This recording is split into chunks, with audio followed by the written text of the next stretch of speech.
प्रेमी व्यक्ति जब हो जाता है ना, तो संसार में जो आवश्यक होते हैं, जैसे निद्रा हो गया, आहार हो गया और व्यवहार हो गया, प्रेमी व्यक्ति इन सब चीजों में चूक जाता है। वो निद्रा भी पूरी नहीं कर पाएगा, आहार भी अच्छे से नहीं कर पाएगा, व्यवहार नहीं समझ पाएगा, अपने कर्मों में भी कहीं ना कहीं विचलित ही रहेगा।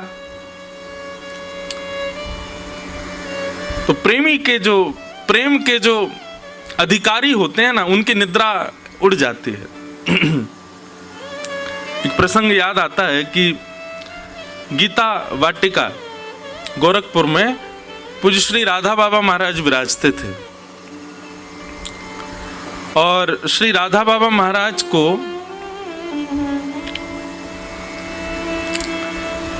हमारे वृंदावन के एक रास लीला में श्री कृष्ण का रूप धारण करके लीला मंचन करने वाले श्री घनश्याम ठाकुर जी, ठाकुर जी बनते थे मुकुट पहन करके और पीतांबरी पहन के रास लीला में कृष्ण बनते थे। पर उनका चित्तवृत्ति ऐसी, एक तो राधा बाबा को उनमें साक्षात ठाकुर जी दिख गए और ठाकुर जी श्री घनश्याम ठाकुर जी को राधा बाबा में ही सर्वस्व अपने गुरु का दर्शन हो गया। उसके बाद उन्होंने लीला मंचन नहीं किया, वो वहीं बाबा के पास ही रह गए। कथा प्रसंग बड़ा है, पर एक बात हम बता रहे हैं। तो घनश्याम ठाकुर जी कभी कभी लीला सुनाया करते थे ब्रज की, और श्री राधा बाबा महाराज बैठ के सुनते थे। स्थिति ऐसी हो गई श्री राधा बाबा महाराज की सुनते सुनते कि बस जब अति हो जाती ना, तब सत्संग रोक करके तब कुछ प्रसाद पाने जाते, नहीं तो सत्संग में ही लगे रहते। कब दिन हो रही है, कब रात हो रही है, आचार विचार शौच निवृत्त होने के लिए थोड़ा बहुत समय निकालते थे, नहीं तो सत्संग ही चलता रहता था। सामान्य संसार में ऐसा होता है कि हर दिन आपका सुख कम होता है, पर सत्संग में ऐसा होता है कि हर क्षण आपका सुख बढ़ता है, आपका आनंद बढ़ता है। लीला सुनते सुनते स्थिति हो गई कि अब दोनों रात में सोते भी नहीं है। घनश्याम ठाकुर जी कथा सुनाते हैं और राधा बाबा महाराज बैठ के सुनते हैं। एक दिन, 2 दिन, 3 दिन, 4 दिन, अनेक दिन बीत गए, दोनों सोए ही नहीं। बस सुबह सुबह आरती पूजा का जब समय होता तब संकेत मिल जाता, तो बस उस समय स्नान आदि के लिए जाते थे और आकर के फिर अपना पूजा आदि से निवृत्त हो फिर सत्संग में बैठ जाते थे। एक दिन श्री राधा बाबा महाराज प्रसाद पा रहे थे, घनश्याम ठाकुर जी भी साथ में बैठ के पा रहे थे। तो प्रसाद पाने के बाद में जब हाथ धोने के लिए और कुल्ला आदि करने के लिए बाबा जैसे बाहर गए, तो ठाकुर जी के मन में भाव आया, जिस समय बढ़िया ने कमर सीधी कर लूं अपनी, 5 दिन है गए सोए ही नहीं। तो बगल में कुटिया थी उनकी, तो तुरंत गए और जाकर के बस थोड़ी देर के लिए बस लेटे ही थे कि उनको गंभीर गहरी निद्रा आ गई, सो गए। जैसे ही श्री राधा बाबा महाराज अपने हाथ निवृत्त करके और जैसे ही वापस आए, कक्ष में जब ठाकुर जी को नहीं देखा, विचलित हो गए। कहां गए ठाकुर जी, कहां चले गए? अरे ठाकुर जी आप कहां हो? अब सामान्य संसार का व्यक्ति हो ना, तो इतना कोई संग लगा रहे तो वो व्यक्ति विचलित हो जाएगा, अरे मुझे सोने ही नहीं देते, मुझे बैठने ही नहीं देते। लेकिन ये सत्संग की बात है, ये भक्तों की बात है, यहां पर वो संसार वाला भाव नहीं आता है। श्री राधा बाबा महाराज तुरंत घनश्याम ठाकुर जी कुटिया में गए, तो जाकर के देखा गहरी निद्रा में पड़े हैं, सोए हैं। नेत्र सजल हो गए श्री राधा बाबा महाराज के। उनको कृष्ण रूप में देखा है रास मंच पर, और कृष्ण ही मान करके अपने साथ रखते हैं।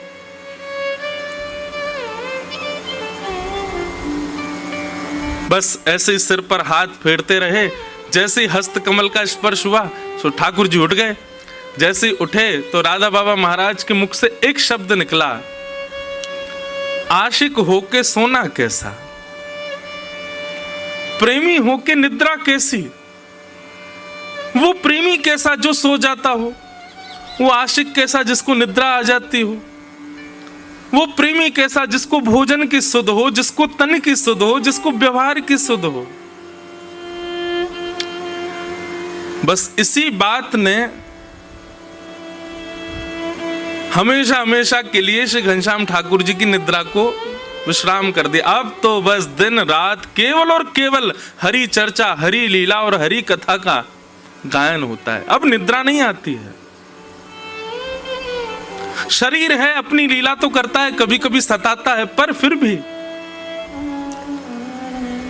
जब व्यक्ति का सर्वांगीण अंग मन बुद्धि चित्त अहंकार और 10 इंद्रिय कृष्ण प्राप्ति के लिए तत्पर हो जाते हैं, तो फिर संसार का व्यवहार धीरे धीरे कम होने लग जाता है।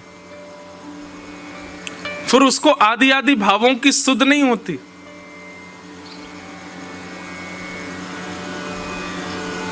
तो इस अकिंचन कथा को हमने इस भाव से रखा था कि इसमें केवल वही आएंगे, भीड़ नहीं आएगी, इसमें वही आएंगे जो अधिकारी होंगे, जो सुबह उठ सकें, जो सुबह नहा सकें, जो सुबह भाग के आ सकें। फिर ये कथा तो ऋषिकेश में भी नहीं है, वहां से भी कितनी दूरी पर है कि यहाँ भी अधिकारी ही पहुंचेंगे, हर कोई नहीं पहुंच पाएगा। लेकिन फिर भी आप इतनी संख्या में सब आ गए हो, मानो ठाकुर जी ने कितने सारे अधिकारी चुन लिए हैं। हमें देख के बहुत सुख मिला। आप सबको बारंबार प्रणाम।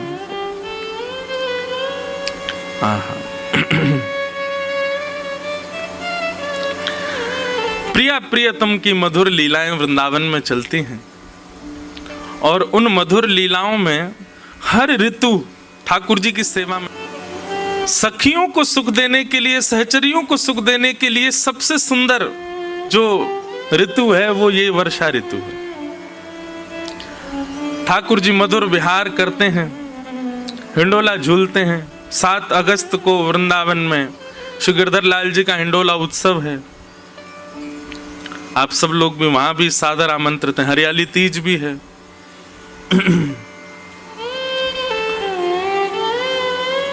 हवा नहीं चलती है सावन के महीने में, इसलिए ठाकुर जी झूला झूलते हैं। और झूला झूलते हैं तो आगे पीछे जब होते हैं तो हवा होती तो है, चलती नहीं है, तो वो शीतल हवा जो है वो स्पर्श करते ठाकुर जी को सुख मिलता है, इसलिए ठाकुर जी झूला झूलते हैं। एक बड़ी मधुर कथा है कि ठाकुर जी वन जाते हैं गैया चराने के लिए। तो एक बार मैंने शायद वेणु गीत के प्रसंग में सुनाया था, वहां पर गोपियां कहती हैं कि आज लाला ने मोतिन को मालान को गहनीन को श्रृंगार ना कियो है। तो आज लाला ने कहा पहनो है? बोले गैयान को दूध निकालते समय उनके पैर दोहनीते बांध दिए जाएं। बात कहा के जो है लोभना। अब भैया किंचन आवाज आ रही है सबको? पीछे वार इनने आ रही है। तो गैया को जब दूध निकालें तो वह समय गैया के पाम बांध दिए जाएं पीछे। काय को कि कहीं गैया अगर हाथ पाम अपने पाम चलावेगी तो वो जो दूध जामे भरो जा रहा है वो कहीं दोहनी गिर नहीं जाए। सो जो रस्सी ते गैया के पाम बांधे जाएं वाकू कहें लोभना। वहां में गोबर भी लगो रहे, वहां में मट्टी भी लगी रहे और बड़ी मोटी सी रस्सी रहे। सो आज ठाकुर जी ने मोतिन को मालान को स्वर्ण को श्रृंगार ना किया है। आज ठाकुर जी ने खूब सारे लोभना लिए और एक अपने सिर पे बांध लियो है, एक दो अपने गले में बांध लिए, वही के बाजू बंद बना लिए, वही को यहाँ पर बांध लियो है, वही को करधनी में कमर में बांध लियो है। और ठाकुर जी ने आज सर्वांगीण अंग में लोभना धारण किए। आहा, वेणु गीत का श्लोक है, मुझे श्लोक याद नहीं है, पर वहां पर गोपियां कहती हैं आज ठाकुर जी कितने सुंदर लग रहे हैं। क्यों? अरे सखी देखो, कोई श्रृंगार ऐसा नहीं है। आज को श्रृंगार तो प्रसाद बांट रहा है। मतलब बोले ठाकुर जी जब चल रहे हैं तो गले में पहनी भई रस्सी, हाथन में पहने भई बाजूबंद, कड़ूलान के रूप में लोभना, उन सबन में मट्टी और गोबर जो लग रहा का है वो ठाकुर जी के चलवे ते नेक नेक गिर रहे हो है। और ठाकुर जी के अंग पे भी लग रहे हो है। कितने सुंदर लग रहे हैं ठाकुर जी। तभी वर्णन करते हैं कि आज ठाकुर जी जैसे ही वन में गए, सावन को महीना, हवा चलना ही रही, सो ठाकुर जी को सर्वांगीण अंग जो है का है वो गीला है, गौ पसीनाते प्रश्वेत के बिंदुनते। ठाकुर जी बोले, हे मधुमंगल श्री दामा, बहुत जोर की गर्मी लग रही है यार, कछु करो। भाई लाला तू अपने सबरे लोभ ना उतार दे।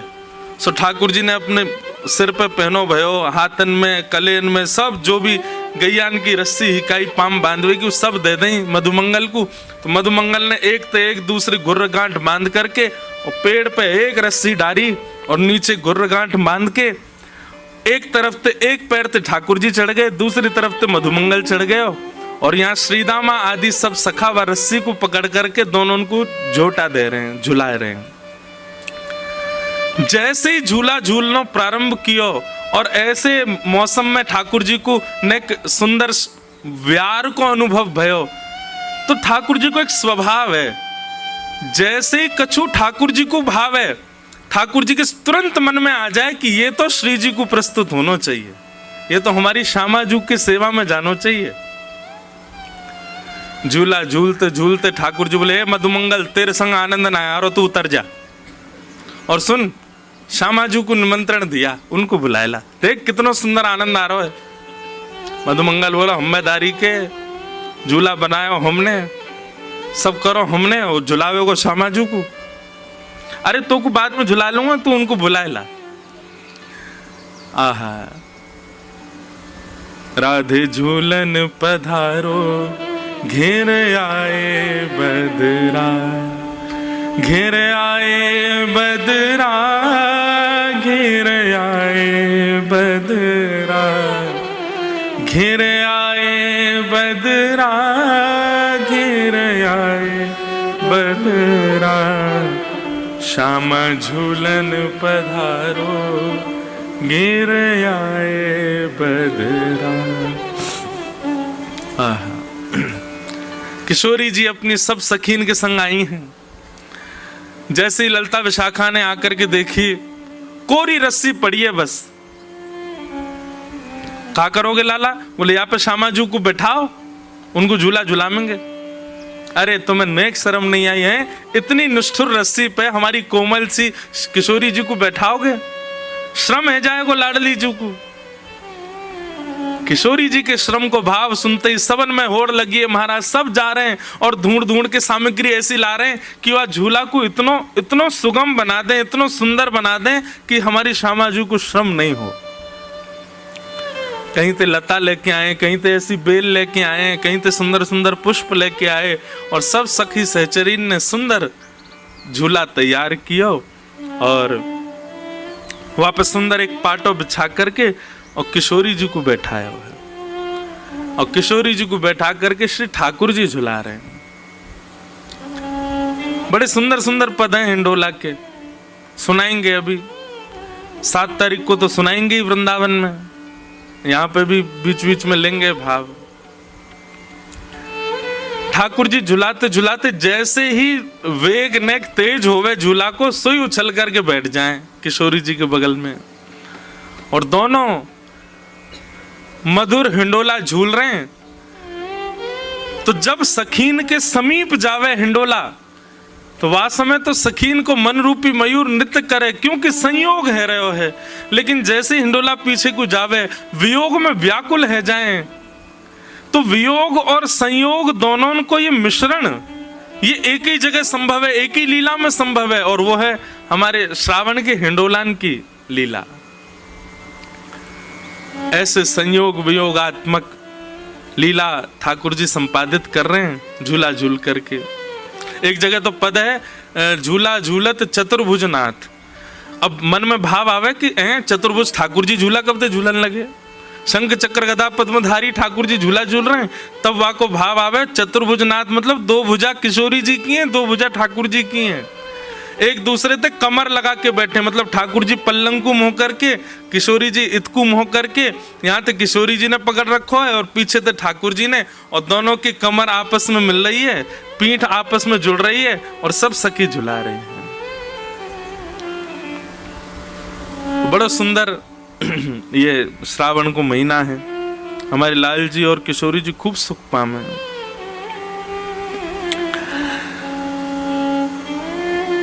आओ अब कथा क्रम में हम लोग चलें, जो विषय लेके चल रहे हैं उस विषय में ही आगे की चर्चा करेंगे।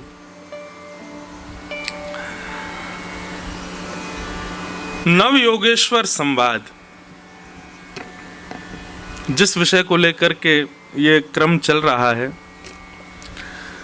राजा निमि अपने प्रश्न कर रहे हैं और 9 योगेश्वर उनके प्रश्नों का उत्तर दे रहे हैं। कल राजा निमि ने प्रश्न किया था कि महाराज भागवत धर्म किसको कहते हैं। तब कवि नाम के योगेश्वर ने उत्तर देते हुए कहा कि भगवत प्राप्ति, ठाकुर जी अपनी प्राप्ति का साधन जो बताते हैं, उस साधन का पालन करने वाला व्यक्ति ही भागवत धर्म।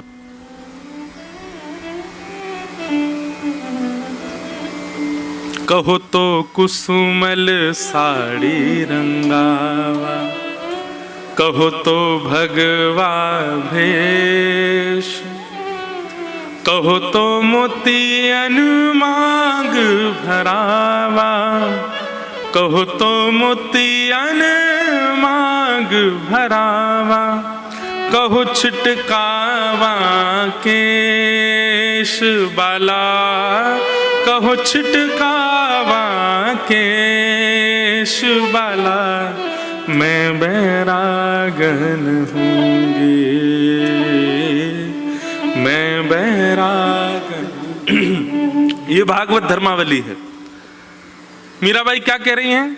कहो तो कुसुमल साड़ी रंगावा। किसी पीत वस्त्र पहने हुए महात्मा को देखती हैं तो मीराबाई पूछती हैं, आपने सारे वस्त्र पीले ही क्यों पहने हैं? इनको पहनवे को अभिप्राय क्या है? संत कहते हैं कि इन वस्त्रों को धारण करने से प्रमाणित होता है कि हम ठाकुर जी के हैं। आहा, मीराबाई दौड़ करके गई, जहां भी पीले वस्त्र मिले वही पहन के आ गई। सब घर के कह रहे हैं, अरे मीरा, तू राजघराने की थोड़ी तो मर्यादा देखा कर, क्या पीले पीले वस्त्र पहन करके जोगन बन के घूम रही है। बोले एक संत मिले थे सुबह, वो कह रहे थे कि पीले वस्त्र पहनने से हम ठाकुर जी के ये प्रमाणित हो जाता है। आहा, किसी को देख करके मीराबाई ने देखा बड़ा सुंदर श्रृंगार किया है। पूछा कि आपने श्रृंगार क्यों किया? बोले कि दुनिया के लोग श्रृंगार करते हैं कि हमसे कोई रीझ जाए, कोई व्यक्ति रीझे, कोई संसारी व्यक्ति रीझे, पर मेरा श्रृंगार तो इसलिए कि श्याम सुंदर रीझे। मीराबाई ने भी अपना उस दिन मानो जितना श्रृंगार सुंदर था राजघराने में सब धारण कर लिया। महंगे महंगे हार, महंगे महंगे मोती, महंगी महंगी चुनरी।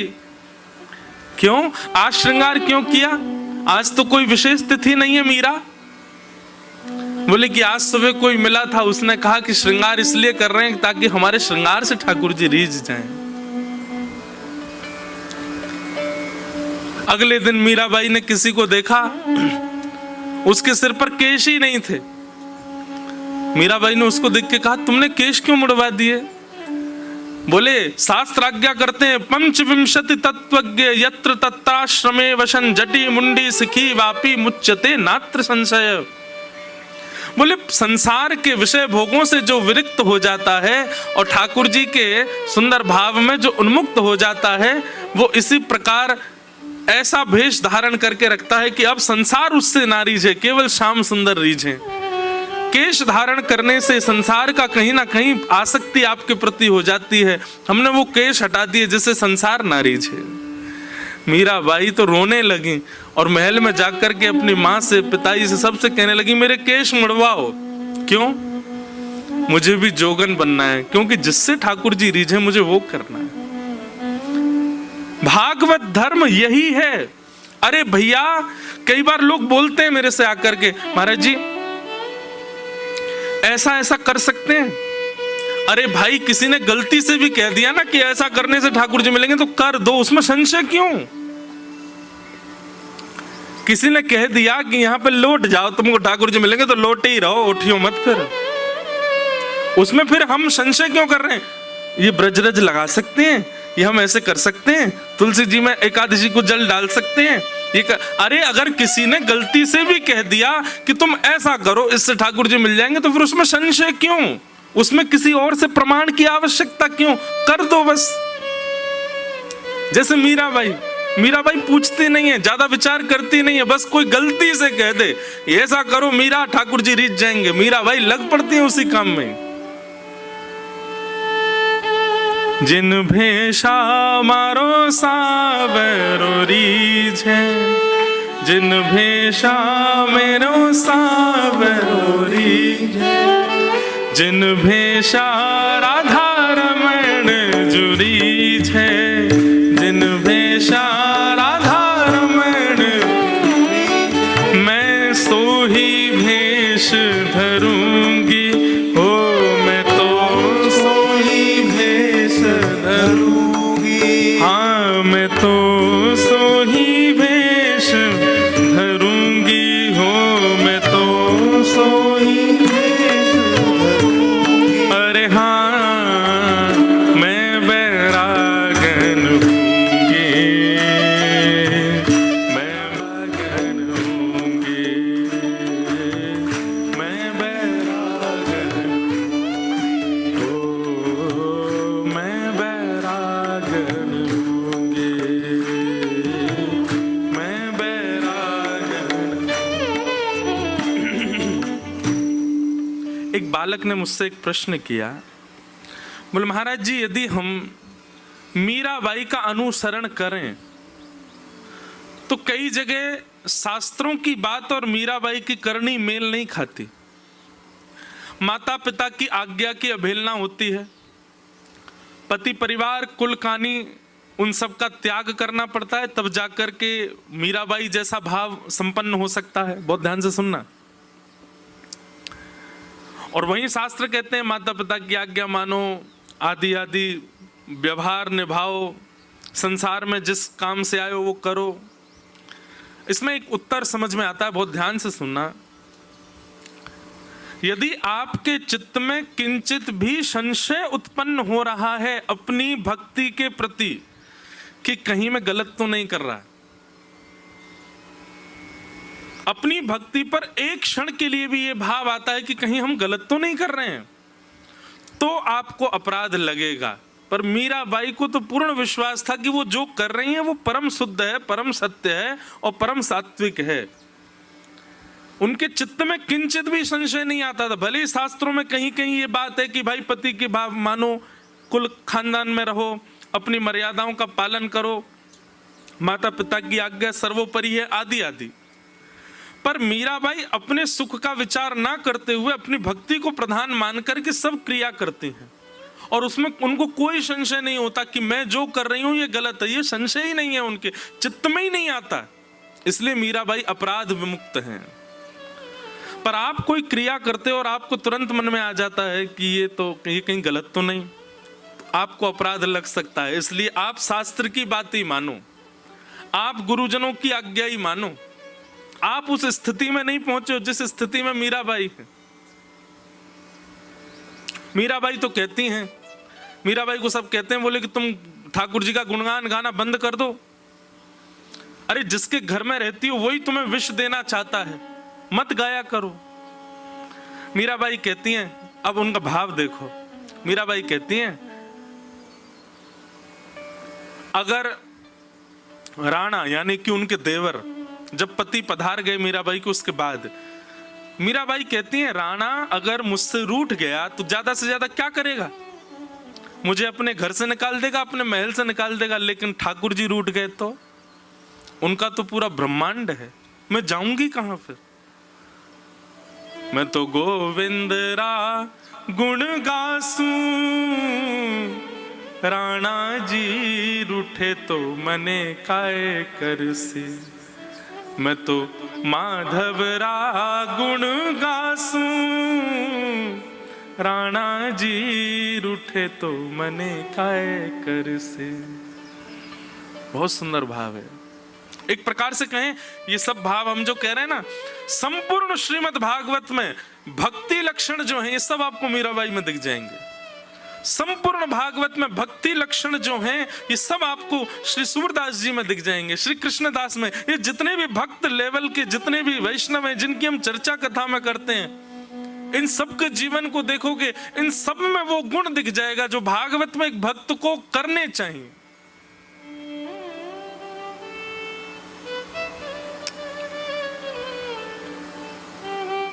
हमें अभी भी चिंता है, कहीं हम वृंदावन गए तो वो नाराज हो जाएगा या वो हो जाएगा, ये हो जाए। आपके लिए वो नाराजगी ज्यादा महत्वपूर्ण है उसकी, आपके लिए ठाकुर जी महत्वपूर्ण, आप विचार ही नहीं करोगे। अरे संसार के विषय भोगने में व्यक्ति बिल्कुल विचार नहीं करता। मैं कहीं मदिरा पान करूंगा, माता पिता ना, अरे होंगे तो कोई नहीं, मना लूंगा, पी ले अभी तो। अरे मांस खाना पाप है, हम हमारे यहाँ मांस नहीं खाते, कोई बात, कौन देख रहा, खा लो। वहां पाप करने में इतनी चिंता नहीं होती व्यक्ति को, लेकिन ठाकुर जी भजन करने में कितनी चिंता करता है, कितना विचार करता है, ये करूं तो ये हो जाए, ये करूं तो ये हो जाए, वो सोचे ये करें। व्यक्ति दूषित कर्म करने में भयभीत होते हुए भी कर देता है और भजन करने में भयभीत होते ही छोड़ देता है। अभी कनाडा में मैं था तो वहां पर हमारे लाल जी बड़े विचित्र हैं।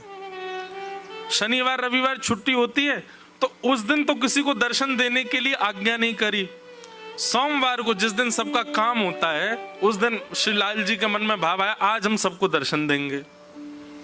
तो हमने रविवार को कहा कि भाई कल ठाकुर जी का दर्शन 2 बजे से दोपहर में होगा। तो जितने लोग बैठे सब बोले महाराज जी हमारे तो काम होते हैं, किसी का कॉलेज होता है, किसी। मैंने भाई अब तो यही उपचार है, परसों तो हम जा रहे हैं वापस, कल ही दर्शन होंगे लाल जी के। अब हमको ऐसा भाव आया कि वही आएगा जो अधिकारी होगा, सब नहीं आएंगे, भीड़ नहीं आएगी।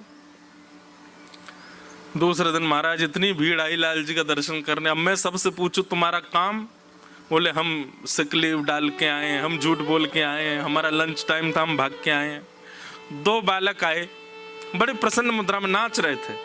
मैंने कहा हाँ भाई तुम्हारा काम? बोले हमको तो महाराज जी हमारे काम से फायर कर दिया, निकाल दिया। मैं तो नाच क्यों रहे हो?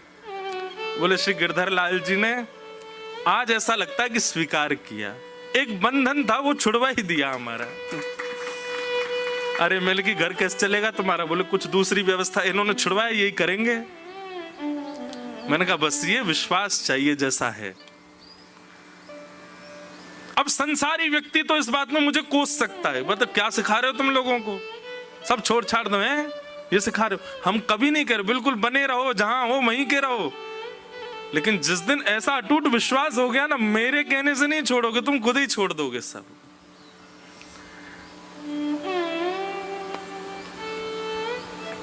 तो भागवत धर्म क्या है? जिससे मैं ठाकुर जी का हो सकूं, वो सारी क्रियाएं, वो सारे बातें, वो सारे उदाहरण स्वीकार करने लग जाए, वही भागवत धर्म है। कोई गलती से कह दे कि तुम ये करो इससे ठाकुर जी प्रसन्न हो जाएंगे, हाँ इतना विवेक जरूर मन में रखना कि वो कोई ऐसा काम ना हो जो संसारी भाव से युक्त हो, कार्य कोई ऐसा हो जिसमें आपकी व्यवस्था कट रही हो, जिसमें आपकी सुख समृद्धि नष्ट हो रही हो और उससे ठाकुर जी प्राप्त हो रहे हो, तो उसमें विचार मत करो, कर दो। लेकिन उद्देश्य यही होना चाहिए कि मैं ठाकुर जी को प्राप्त करूं, बस यही भागवत धर्म है। दूसरा प्रश्न कल हम लोगों ने श्रवण किया कि राजा निमि दूसरा प्रश्न करते हैं कि ठाकुर जी को जो प्रिय हैं, बहुत ध्यान से सुनना, ठाकुर जी जिनको प्रिय हैं उनकी बात नहीं हो रही है, ठाकुर जी को जो प्रिय हैं उनके लक्षण क्या होते हैं, उनका स्वरूप कैसा होता है, उनका स्वभाव कैसा होता है, वो बोलते कैसे हैं, वो बैठते कैसे हैं, वो चलते फिरते कैसे हैं, वो सोचते कैसे हैं। ठाकुर जी के प्रिय जनों के लक्षण क्या हैं, कृपा करके वो हमको बताओ। हम आपसे एक बात कल भी कह रहे थे, जो लोग आए थे और जो आज आए वो सुन लो। बंधुओं, हमारे जप तप नियम साधन सत्संग आदि सबका एक ही उद्देश्य है, ठाकुर जी हमको प्रिय लगे, नहीं हम ठाकुर जी को प्रिय लगे। ठाकुर जी यूं कहते हैं, जे मेरो है या मैंने स्वीकार कर लिया है, अब या को सब कछु मैं हूं, हमारा भजन इसके लिए हो रहा है, हम हरि प्रिय बने। हरि तो सबके प्रिय हैं, पर हरि का जो प्रिय है वो विशेष बात है।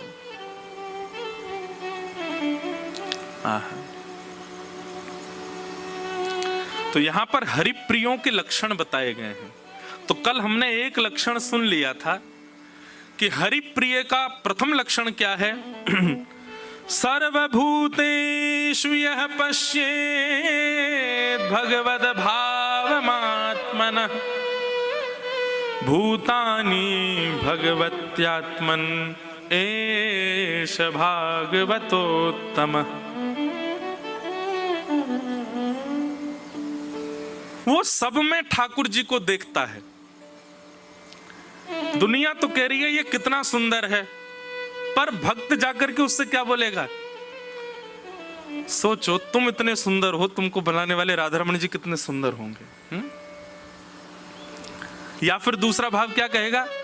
ठाकुर जी ने अपनी सुंदरता की एक छींटा दिया है, मार दिया तुम पे, कितने बढ़िया लग रहे हो। कोई बढ़िया गा रहा है तो सब उसकी प्रशंसा कर रहे हैं, तुम्हारा स्वर कैसा, तुम्हारा स्वर कैसा।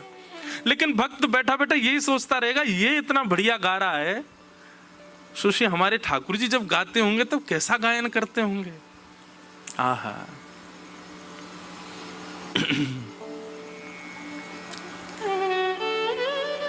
वीणा लेके गावे रंगीली राधे, वीणा लेके गावे। यहां पर जो भी थोड़ा बहुत संगीत जानते हो, आज तक आपने ऐसा स्वरूप नहीं देखा होगा कि सितार वादन करने वाला या वीणा बजाने वाला गा भी रहा हो। पर हमारी किशोरी जी कैसी हैं? बोले वीणा लेकर के बैठती हैं और संग संग गाती और हैं। आहा, इतना सुंदर श्री सरस माधुरी जी का पद है। वीणा लेके गावे रंगीली राधे, वीणा लेके गावे रंगीली राधे, वीणा लेके गावे रंगीली राधे, वीणा लेके गावे रंगीली राधे। श्याम रूप अभिराम अधर धर, श्याम रूप अभिराम अधर धरे, वंशी सरस बजावे, वंशी सरस बजावे। किशोरी जी वीणा बजाती हैं और जब गाती हैं सब पीछे से ठाकुर जी आकर के बैठ जाते हैं और किशोरी जी के स्वर में अपनी वेणु को रख करके और किशोरी जी के साथ साथ पीछे वेणु बजाते हैं ठाकुर जी। बंधु, कभी कभी मन में भाव नहीं आता, हमारी ऐसी कोमल सी किशोरी जी इतनी भारी वीणा लेकर के बैठती हैं और जिनने गिरिराज पर्वत उठा लिया वो नेक्सी जी बंसी लेके बैठे हैं। उल्टा होना चाहिए ना, ठाकुर जी वीणा बजाएं और किशोरी जी बंसी बजाएं। एक बार किशोरी जी ठाकुर जी से बोली हम बंसी बजाएंगे। ठाकुर जी बोले आप बंसी मत बजाओ। बोले क्यों? बोले बजेगी नहीं आपसे। किशोरी जी बोली अच्छा हमसे नहीं बजेगी। ललता विशाखा तुरंत आ गई, ये पहले आ जाएं लड़वे लाल जी थे। काकई तुमने? बोले मैं यूं कह रहा हूं कि हमारी श्यामाजू बंसी ना बजा पाएंगी। अच्छा, हमारी लाडली जू जब चले ना तो उनके पामन की नूपुर उनकी ध्वनि पे राग रागनी वारे वारे जामे। और तुम यूं कह रहे हो हमारी लाडली जी बंसी नहीं बजा पाएंगी, चलो जल्दी अपनी बंसी दो, हमारी किशोरी जी बजाएंगी।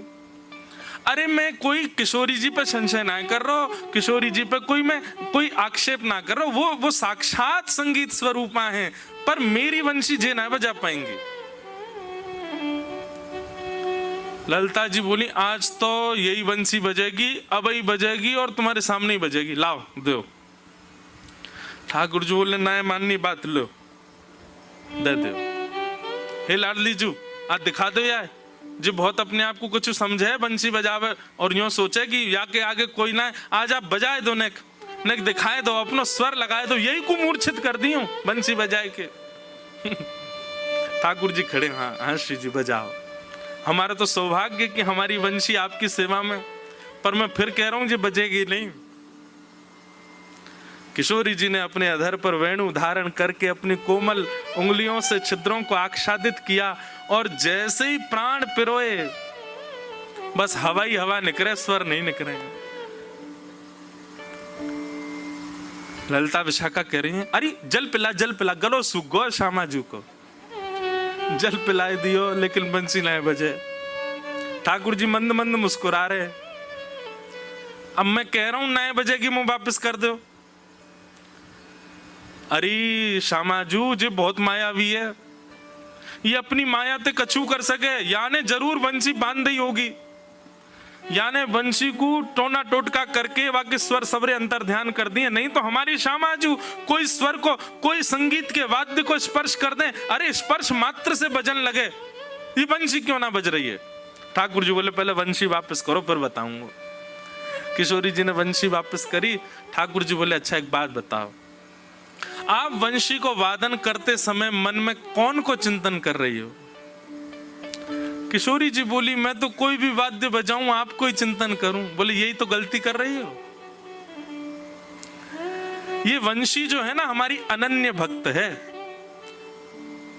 अनन्य को मतलब कहा हुआ एक के अलावा दूसरे को ना भजे ये, और या वंशी में नित्य आपको ही चिंतन होवे, या वंशी में नित्य आपको स्मरण होवे, ये वंशी आपकी भक्ता है और आप या वंशी से मेरी भक्ति करोगी तो ये वंशी कैसे बजेगी। हे श्यामाजू आप नेत्र बंद करके अपनो ही चिंतन करो, मतलब अपने ही स्वरूप को ध्यान करो। जब आप अपनो ध्यान करोगी तब ये वंशी बजेगी, क्योंकि या वंशी में तो नित्य आपको ही गायन की हो जाए। किशोरी जी ने अधर पर वंशी रख के जैसे स्वयं को स्मरण किया, अपने रूप नख, अपने रूप नेत्र आदि को स्मरण किया, अपनों ही स्मरण करके जैसे वंशी अधर पर धरी, बिना फूंक के वंशी बजन लगी। किशोरी जी के नेत्र सजल है गए, दौड़ करके अंक में भर लिए श्याम सुंदर। आपकी या अनन्य प्रेम पे ही तो मेरा मन करे कि मैं वारी वारी जाऊं। अरे स्वयं तो अनन्य है, अपने अंग संग रहवे वारे सब वस्तु भी अनन्य कर ली आपने। ठाकुर जी को श्रृंगार भी अनन्य है। अगर किशोरी जी सन्मुख नहीं है तो वही हीरा ठाकुर जी के थोड़ी पर लगो लगो चमकेगो नहीं। ठाकुर जी को मुकुट भी अनन्य है, वही मुकुट जो नित्य श्री जी के बगल में अत्यंत शोभायमान होवे। श्री जी से नेक वियोग होने पर वाकी कांति भी फीकी पड़ जाए। ठाकुर जी के बाजूबंद, ठाकुर जी की मधुर जो कोई भी श्रृंगार हैं वे सब भी अनन्य हैं, और सब अनन्य भक्त कौन के हैं? श्री जी के भक्त हैं। जैसे एक व्यक्ति सज धज करके आवे तो उसके साज सज्जा दिखने के लिए उस पर फोकस लाइट होनी बहुत जरूरी है। ऐसे हमारे ठाकुर जी कितने सुंदर बनिया में, श्यामाजू को यदि दृष्टि स्वरूप प्रकाश उन पर नहीं पड़े तब तक ठाकुर जी को श्रृंगार चमके ना है। या को मतलब श्रृंगार में कमी नहीं है, वो श्रृंगार सब अनन्य है जाए, किशोरी जी के भक्त है जाए सब। जब किशोरी जी सामने आमे तभी आनंद हो गए।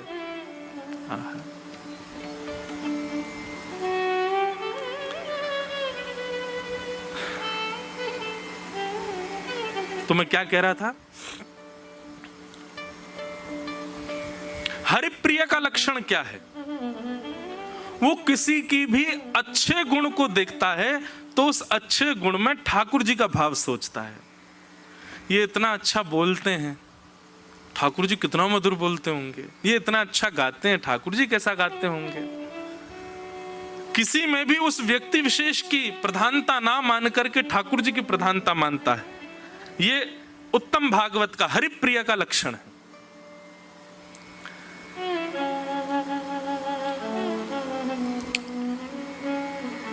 हरिप्रिय का दूसरा लक्षण क्या है?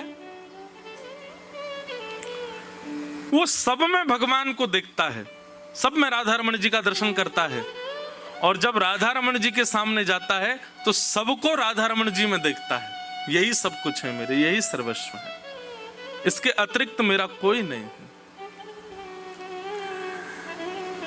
ये उत्तम भागवत के दो प्रथम लक्ष्य, उत्तम, मध्यम और साधारण। हरिप्रिय भी तीन प्रकार के होते हैं।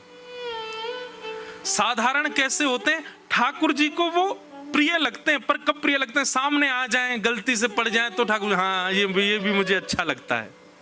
मध्यम कौन सा होता है?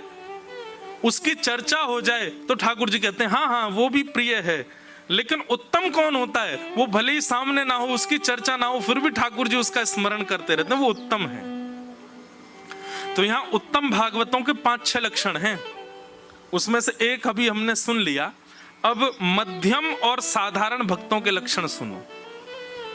हम उत्तम तो बन नहीं सकते, कम से कम साधारण ही बन जाएं, मध्यम ही बन जाएं, कहीं से भी हरिप्रिय बने। तो दूसरा लक्षण क्या है? ईश्वरे तदधीनेषु बालशेषु द्विषस्तु च प्रेम मैत्री कृपापेक्षा य करोति समध्यम। ठाकुर जी के भक्तों में मध्यम कौन है? मतलब इतना प्रिय नहीं है, पर हाँ फिर भी उसकी चर्चा हो जाए तो ठाकुर जी को अच्छा लगता है। ऐसे मध्यम भक्त के लक्षण क्या होते हैं? बोले ईश्वरे तद धीरेषु बालशेषु दुषस्तु च। ठाकुर जी से ये प्रेम करते हैं,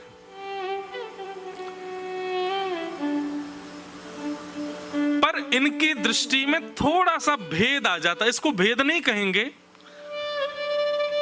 थोड़ा सा समत्व कम रहता है। जैसे उत्तम भागवत तो सब में गुण देखता है, पर मध्यम भागवत जो होता है वो थोड़ा सा भेद दृष्टि वाला होता है।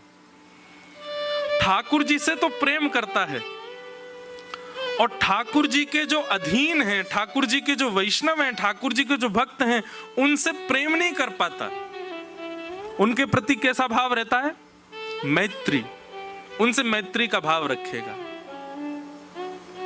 प्रेम तो केवल ठाकुर जी से। ठाकुर जी के जो प्रिय हैं उनके प्रति मैत्री भाव रखता है। और ठाकुर जी के विषय में जो नहीं जानते हैं, ठाकुर जी का स्वरूप जिनको नहीं पता है, उनके प्रति क्या भाव रहता है? बोले कृपा। बोले उनको ये बताते हैं ठाकुर जी का ऐसा श्रृंगार है, ऐसा रूप है, ऐसा स्वरूप है, ऐसे भाव हैं, उनके ऊपर कृपा करते हैं। और जो ठाकुर जी को ना सुनते हैं, ना भजते हैं, ना देखते हैं, ना कोई भी प्रकार का संबंध ठाकुर जी से रखते हैं, उनकी ये क्या करते हैं? बोले उनकी उपेक्षा, उनका त्याग कर देते हैं। तजोरे मन हरि विमुखन को संग, जाके संग कुमति उपजत है, पड़त भजन में भंग। तजोरे मन हरि विमुखन को संग। बहुत सूक्ष्मता से समझने वाले विषय हैं ये। हम तो चाह रहे थे कि आप लोग कुछ लिख के बैठो, एक एक विषय, एक एक पॉइंट लिखो, लेकिन आप सब लोग तो बहुत विद्वान हो, याद कर लोगे हैं।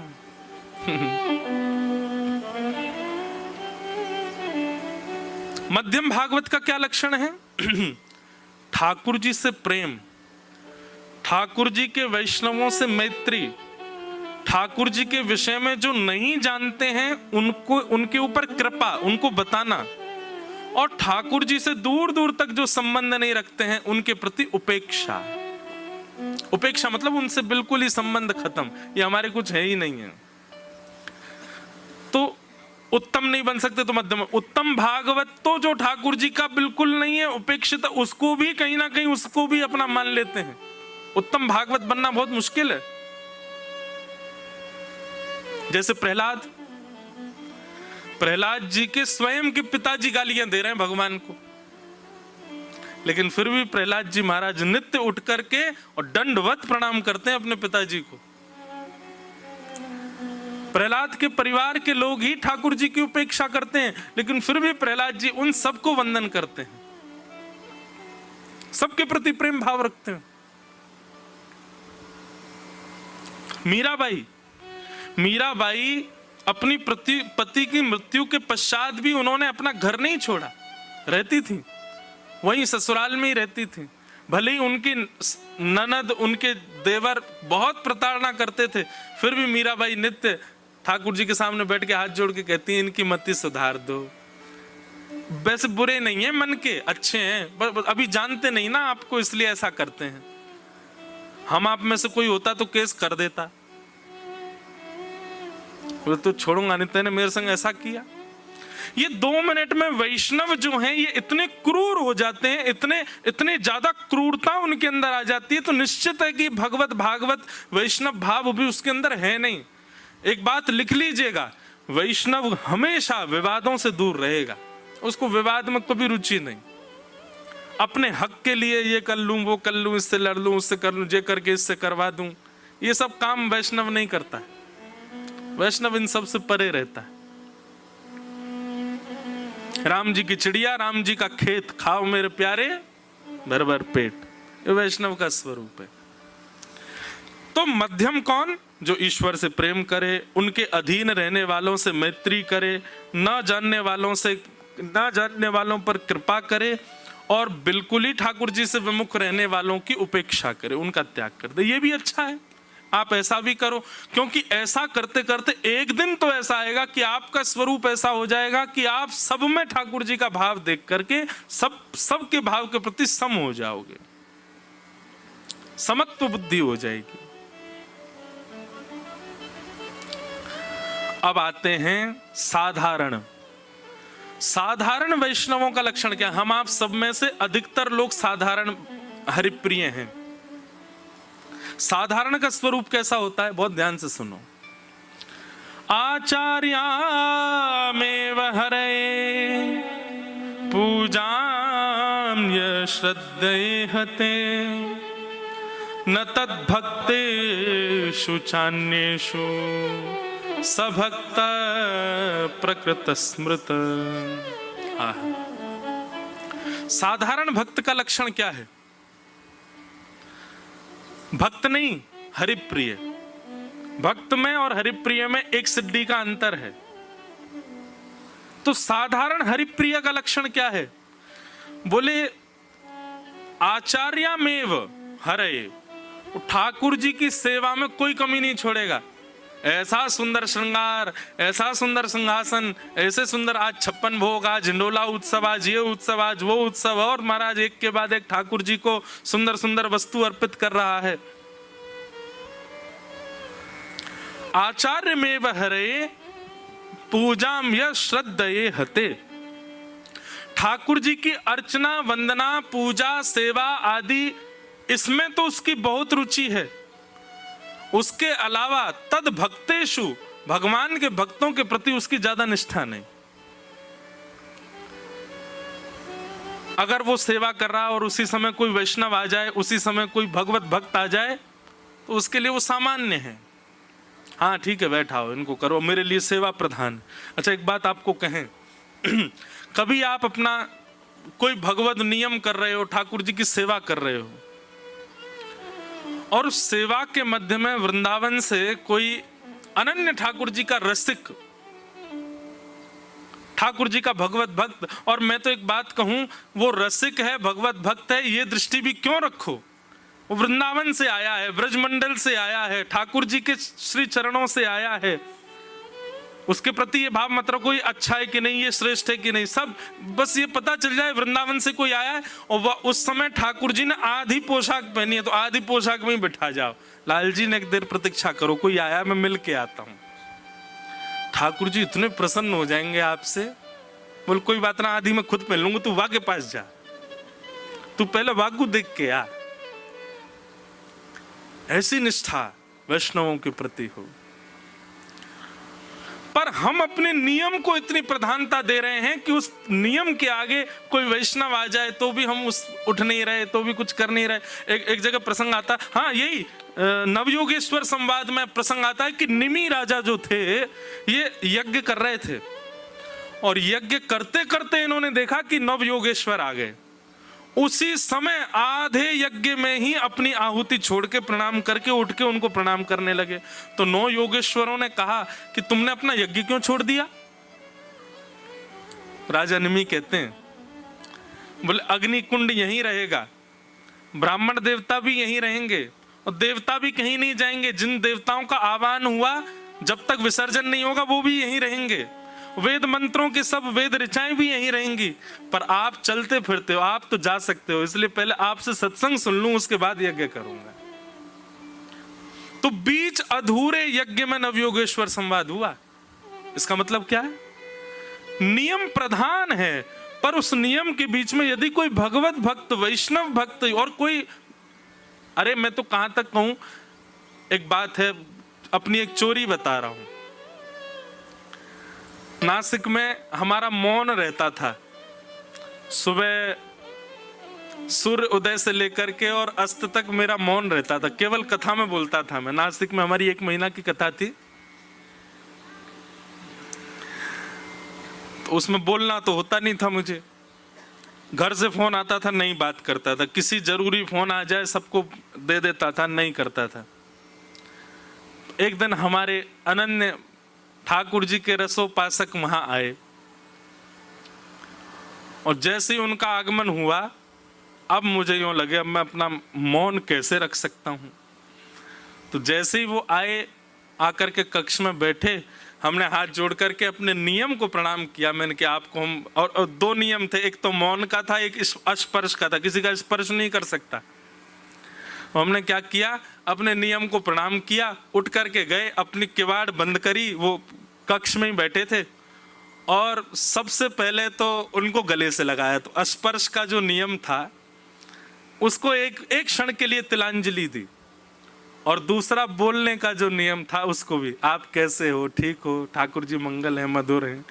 तो ये बोल करके और स्पर्श करके हृदय से लगा के, अब वो आपका तो नियम चल रहा है, मैंने कि आपके आने पर यदि मैंने नियम को प्रधानता दी तो नियम मुझे दंड देगा, कि वैष्णव आए हैं, तुम्हारे सामने भगवत भक्त आए हो, तुम अब भी नियम में ही बैठे हो। अरे कहां तक कहें, वहां जो महाराज जी थे जिन्होंने कथा का क्रम रखा था, पिछले कितने, मुझे तो वर्ष भी याद नहीं, 30 वर्षों से उन्होंने किसी का स्पर्श नहीं किया था। और एक दिन ऐसा चंग चढ़ा महाराज जी को, कभी किसी का स्पर्श नहीं करते थे। हम लोग वहां पर उत्सव मना रहे थे और उत्सव में वो आ गए। अब वो जैसे ही आते थे जनता पूरी इधर हो जाती थी कि उनको छूना नहीं है किसी को। आए और आते ही उन्होंने ऐसे हाथ बढ़ाया मेरी ओर। मैंने कहा महाराज जी, मैंने 3 बार पूछा, अब मेरा भी मौन था। बोला हाँ लाओ हाथ दो अपना।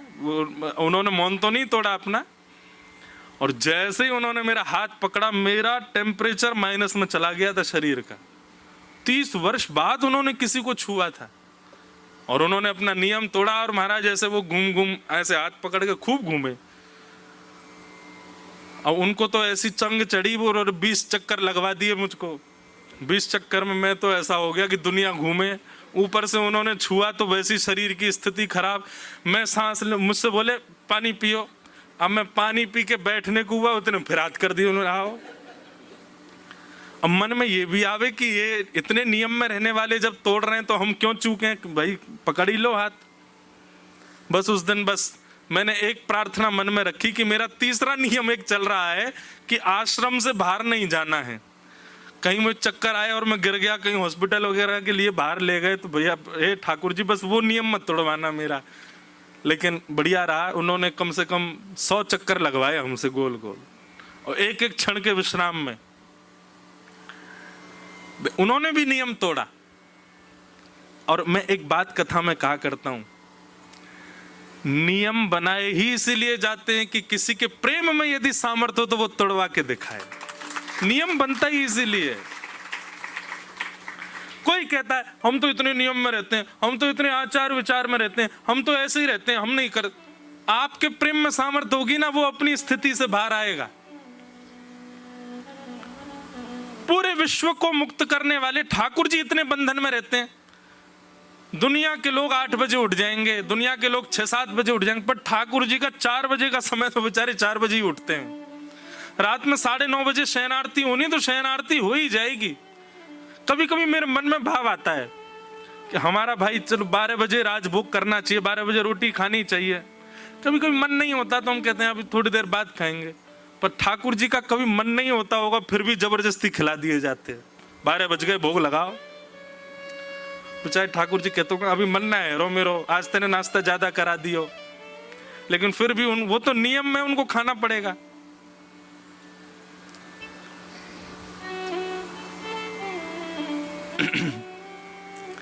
इतने बंधन में क्यों रहते हैं ठाकुर जी? हमको चैलेंज करते हैं ठाकुर जी, तो में ताकत हो, तेरे नियम में ताकत हो तो तोड़वा के दिखा। अपनी मनमानी से मत तोड़ देना।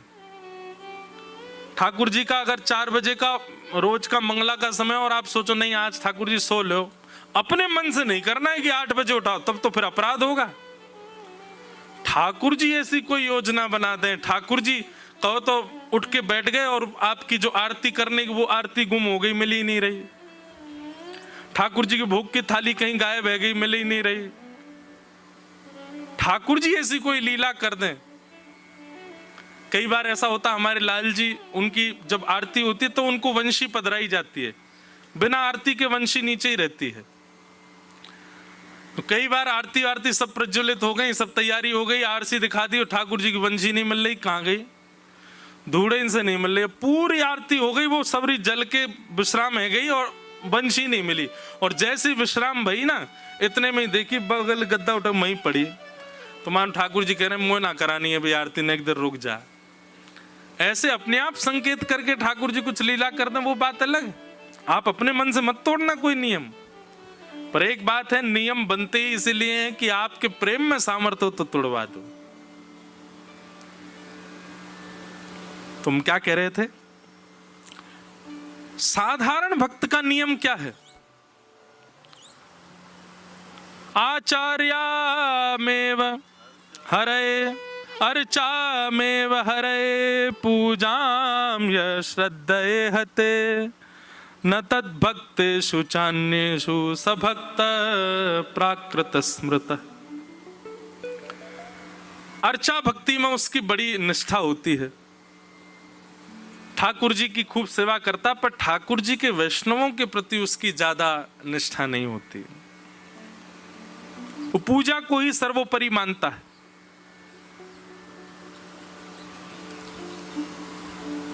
नारद जी महाराज गए प्रहलाद जी के पास,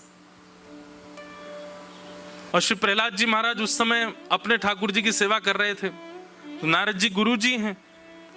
किसी ने जाकर के प्रहलाद जी से कहा, प्रहलाद जी नारद जी आए हैं, गुरु जी आए हैं। और उस समय प्रहलाद जी सेवा कर रहे थे ठाकुर जी की। तो प्रहलाद जी ने केवल इतना कह दिया, नारद जी से कहो थोड़ी देर बैठे, आ रहा हूं। अब प्रहलाद जी ने अपमान के रूप में नहीं कहा था कि उनका अपमान हो। लोगों ने जाके कहा कि आप थोड़ी देर विराजो, प्रहलाद जी अभी आ रहे हैं। नारद जी बोले कोई नहीं, हम तो फिर आ जाएंगे, चले गए। अब नारद जी भी इस भाव से नहीं गए कि मेरा अपमान हुआ है, और प्रहलाद जी ने भी इस भाव में नहीं कहा कि उनका अपमान हो। लेकिन फिर भी प्रहलाद जी को भगवत अपराध लग गया, केवल इतना कहने मात्र से कि आप प्रतीक्षा करो, ठाकुर जी को प्रतीक्षा करवा लो, लेकिन भगवत भक्त को प्रतीक्षा मत करवाओ। हम एक बात आज तक समझे नहीं कि ठाकुर जी के भजन, ठाकुर जी की भक्ति, ठाकुर जी की सेवा से अतिरिक्त वैष्णव भक्त को एक वैष्णव की सेवा में निपुण होना चाहिए।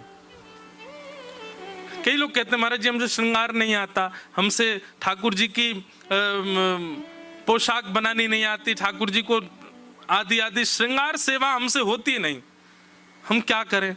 तो भाई तुम वैष्णवों की सेवा करो, वैष्णवों को भजो। एक बात सूत्र मान लीजिएगा, वैष्णव सेवा सबसे श्रेष्ठ और सबसे शुद्ध और सबसे भगवत प्राप्ति में सबसे ज्यादा अतिरिक्त शीघ्रता भगवत दर्शन कराने में सामर्थ्य यदि किसी में है तो वैष्णव सेवा में, भगवत सेवा में। ठाकुर जी की सेवा करते करते हो सकता है पूरा जीवन निकल जाए, ठाकुर जी ना मिले, लेकिन वैष्णव सेवा आपने कुछ वर्ष भी कर ली ना तो भी ठाकुर जी का अनुभव होने लग जाएगा।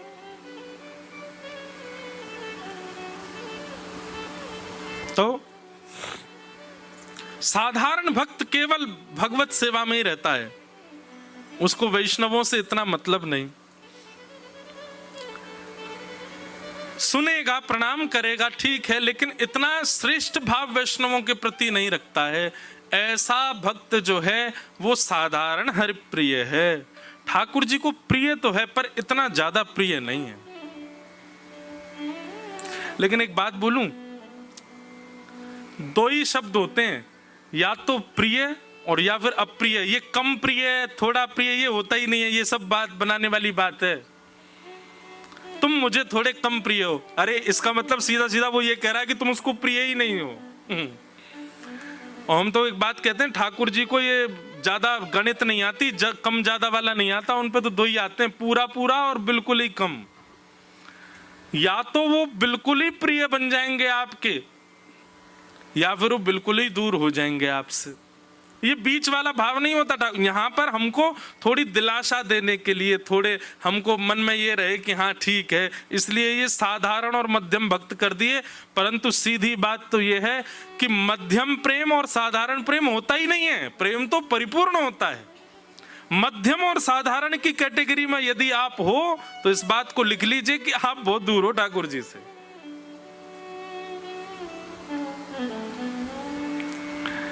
इस प्रकार के तीन भक्तों के भाव बताए गए, उत्तम, मध्यम और साधारण। तब हरि योगेश्वर ने उत्तम भागवतों के और भी लक्षण बताए, मतलब जो हरिप्रिय हैं उनके और लक्षण बताते हुए क्या कहते हैं? उत्तम भागवत का एक लक्षण तो हमने पहले सुन लिया था, अब दूसरा लक्षण क्या है?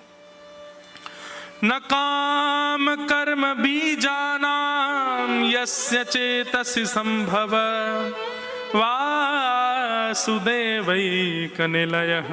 स वै भागवतोत्तमः। उत्तम भागवत का दूसरा लक्षण क्या? बहुत ध्यान से सुनो। न काम कर्म बीजानां यस्य चेतसि संभव, उसके चित्त में और कोई कामना ही नहीं होती। ठाकुर जी की सेवा, ठाकुर जी की चर्चा, ठाकुर जी का भाव, इसके अतिरिक्त और कोई कामना है ही नहीं उसके चित्त में। ये उत्तम भागवत का लक्षण है। हम लोग कैसे हैं? सेवा भी करनी है, ये भी करना है, वो भी करना, उसको भी रिझाना है, इसको भी रिझाना है, इसको मना के चलना है, ये भी करना है। ये हम सब में रहते हैं, हमने सब जगह अपने पाम डाल रखे हैं। पर वैष्णव का क्या है? वो केवल केवल ठाकुर जी के भाव में ही रहता है, उसके अलावा तो वो केवल नाटक करता है। आप लोग भी तो ये कह सकते हैं तो महाराज जी हम क्या करें, संसार भी तो देखना है, बच्चे, परिवार, सब इनका भी तो पालन करना है। तो हम एक बात बहुत स्पष्ट रूप से कहते हैं कि व्यक्ति को नाटक करना बहुत अच्छा आता है, हम सबको नाटक करना बहुत ही बढ़िया आता है। पर हम लोग उल्टा करते हैं, संसार में वास्तविकता रखते हैं, ठाकुर जी के आगे नाटक करते हैं। इसका विपरीत करो, संसार के आगे तो नाटक करो और ठाकुर जी के आगे वास्तविकता रखो। जैसे हमारे परिवार में और हमारे जानकारी में कई लोग ऐसे होते हैं, उनसे हमारा प्रेम नहीं होता, लेकिन फिर भी हम व्यवहार की वजह से वो बुलाते हैं तो हम जाते हैं। क्या करते हैं वहां पे जाके? नाटक ही तो करते हैं। जैसे ही घर में प्रवेश करेंगे वो कह आइए आइए आपको, अरे अरे वाह वाह वाह, अरे कितने अच्छे लग रहे हैं, क्या पहने तुमने, कितने बढ़िया, तुम्हारे बच्चे कितने बढ़िया हैं, जबकि मन में कभी आपका उनके प्रति प्रेम था ही नहीं। लेकिन फिर भी आप वहां जाकर के वो व्यवहार नाटक करते हो। भोजन कराने बैठे बिल्कुल ही अब कैसी सब्जी बनी हो, और बहुत अच्छी बनी है, थोड़ा थोड़ा सा नमक डाल दो इसमें, वैसे बहुत बढ़िया है, थोड़ा नींबू निचोड़ दो इसमें, वैसे बहुत अच्छी है। आप नाटक कितना बढ़िया करते हो वहां जाके। ऐसा नाटक संसार में करो। संसार में सबके प्रति आपका नाट्य होना चाहिए, और ठाकुर जी के सामने वास्तविकता, वो वास्तविक प्रेम। बस्ती छोड़ एकांत बिठावे, बातन सो घबराही, ऐसो दुख दी जो ही माही, ऐसो दुख दी जो ही माही। बिन पद कंज छटा दृग देखे, को सुहावे नाही, भोरी ऐसे दुख बिन प्यारे, जीवन व्यर्थ गवाही, ऐसो दुख दी जो ही माही, ऐसो दुख दी जो ही माही। बस्ती छोड़ एकांत बिठावे, बातन सो घबराएं। अरे महाराज, आपको बीच में बैठा करके संसारी चर्चा होने लग जाए, संसार के आचार विचार व्यवहार की चर्चा हो, आपको उस समय घबराहट होने लगे, आप कहो भैया ठंडा पानी पिलाओ, मुझे बड़ी घबराहट हो रही है, संसार की चर्चा हो रही है। ऐसी स्थिति हो जाए, बिन पद कंज छटा दृग देखे, को सुहावे नाई। जब तक युगल सरकार श्यामा श्याम के ललित त्रिभंगी स्वरूप को ना देख लें, उनकी मधुर लीला को ना सुन लें, तब तक कोई सुंदर ना लगे, कोई सुहावना ना लगे, कोई अच्छा ना लगे। भोरी ऐसे दुख बिन प्यारी, जीवन व्यर्थ गवाही, ऐसो दुख दी जो ही माही। वैष्णव का स्वरूप है। ठाकुर जी के संबंध की कोई भी वस्तु है, उसी में ही उसको सुख मिलता है, अन्यथा उन सब भावों को वो केवल तिलांजी मात्र कर देता है, उनमें कभी नहीं रहता। न काम कर्म बीजा नाम। संसार की कोई काम हो, श्रेष्ठता से हो, इसमें उसकी कोई रुचि नहीं होती। एक बात बोलूं बंधुओं, थोड़ी अटपटी है पर वास्तविक है। आप संसार का कोई काम करते हो और वो काम आपसे बहुत अच्छे से हो जाता है, तो इसका मतलब क्या है? अभी संसारी भाव चित्त में बैठा है। लेकिन आप संसार का कोई काम करते हो, वो काम आपसे बन ही नहीं पाता है, संसारी काम, मायावी काम, वो आपसे हो ही नहीं पा रहा है। आप कितना भी प्रयास कर लो, आप उसमें निपुण कर ही नहीं पा रहे हो, तो निश्चित है कि आप उस कार्य के लिए बने नहीं, आपको ठाकुर जी ने स्वीकार कर रखा है। उल्टी बात है, लेकिन ये वास्तविक है। एक व्यक्ति मुझे मिला, बोले महाराज जी मैं 5 अटेम्प्ट दे चुका सीए के, बार बार फेल हो जाता हूं।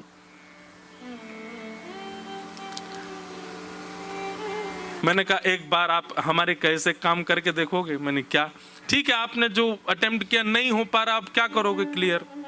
एक बार और प्रयास कर लो, और अब की बार नहीं होना, मैं सब छोड़ के हरि भज, सब तज हरि भज। मैं ठाकुर जी इसीलिए नहीं करवाना चाह रहे। बोले तो मैंने भजन के काजे बनाए हो, तू संसार में पड़ो है। इसका मतलब डिमोटिवेट मत हो जाना कि महाराज जी कह रहे हैं 2-3 बार फेल हो गए तो सब छोड़ छाड़ दो। प्रयास करो, एक आध बार और कर लो भाई। लेकिन इतने प्रयास करने के बाद भी नहीं बन रहा है, तो हो सकता है ठाकुर जी ने आपको भजन के लिए चुना है, भजन करके देख लो। और हाँ, 1 बार 2 बार 3 बार 5 बार भजन करके देख लिया और भजन में भी पास नहीं हो रहे, ठाकुर जी का चिंतन नहीं आ रहा, विषय भोगों से निवृत्त नहीं हो पा रहे, संसार के विषय, तो निश्चित है कि आपको ठाकुर जी ने संसार के लिए बनाया, उसमें ट्राई करके देखो। संसार में ट्राई मार लो, वही काम बन जाएगा आपका।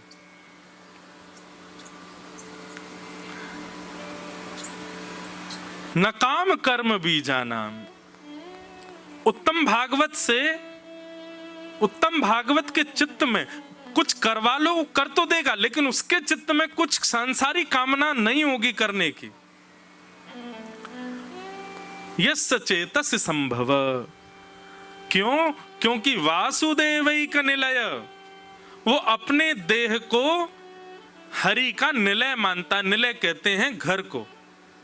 वो अपने देह को ही ठाकुर जी का भवन समझता है, अपने देह को ही ठाकुर जी की कुटिया बना लेता है। ये ठाकुर जी का घर है, इसमें ठाकुर जी भीतर बैठे हैं। इस भाव से वो अपने देह को रखता है। उसको स्वच्छ रखना, पवित्र रखना, उसमें गलत चर्चाएं ना प्रवेश करने देना, गलत लोगों का संग ना होने देना, बिल्कुल शुद्ध पवित्र आचरण करना, वो करना जिससे ठाकुर जी प्रसन्न हो। क्यों? क्योंकि वासुदेवैक निलय, मेरा शरीर ठाकुर जी का घर है, इसमें ठाकुर जी बैठे हैं, मुझे वही करना है, वही स्वीकार करना है, उसी भाव में रहना है जिससे ठाकुर जी प्रसन्न हो। सवै भागवतोत्तम